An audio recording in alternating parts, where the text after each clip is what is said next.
Everyone, நான் இன்னைக்கு cauliflower gravy பண்ண போகிறேன். அதுக்கு காலிஃப்ளவர் பாயில் பண்ணி வச்சுருக்கேன், மஞ்சள் பொடி உப்பு போட்டு.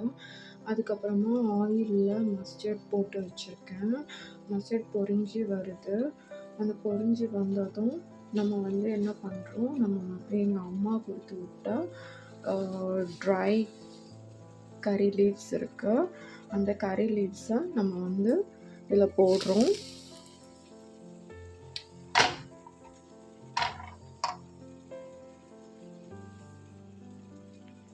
அதுக்கப்புறமா நான் வெட்டி வச்ச வெங்காயம் தக்காளி இருக்குது, அந்த வெங்காயம் தக்காளியும் போட்டு வதக்கணும்.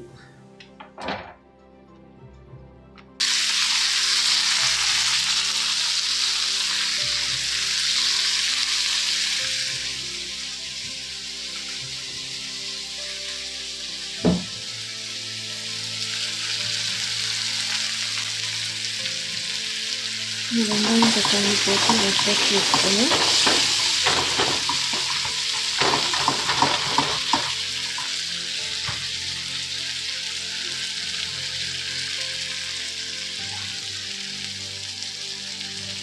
பை த டைம் நான் ரைஸும் வச்சிட்டேன்.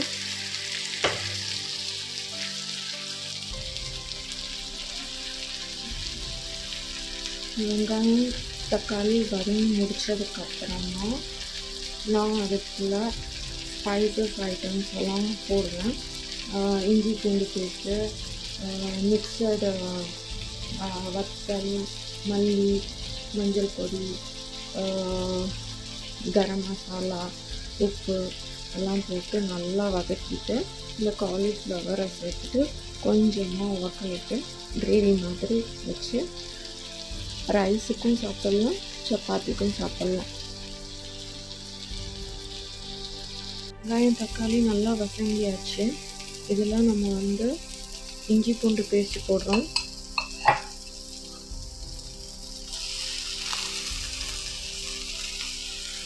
அப்புறமா இதில் வத்தல் பொடி,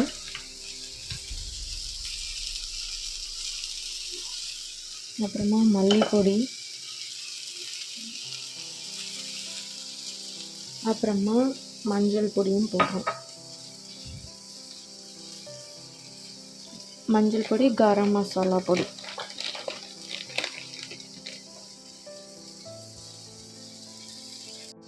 இதுதான் அந்த மசாலா ஐட்டம்ஸ். வத்தல் பொடி, மல்லிப்பொடி, மஞ்சள் பொடி, கரம் மசாலா பொடி, இஞ்சி பூண்டு பேஸ்ட், உப்பு எல்லாம் போட்டு இருக்கோம். அடுத்தது கரம் மசாலா லைட்டாக சேர்க்கணும். வாசனைக்காக கரம் மசாலா சேர்த்தா இன்னும் கொஞ்சம் வாசனை அதிகமாக இருக்கும்.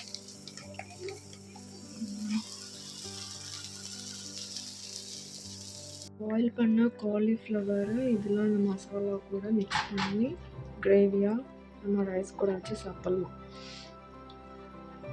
கிரேவி ரெடிங்க. ஆல்ரெடி பாயிலாக இருக்கிறதுனால காலிஃப்ளவர் ஆல்ரெடி ரெடியாக இருக்கும்.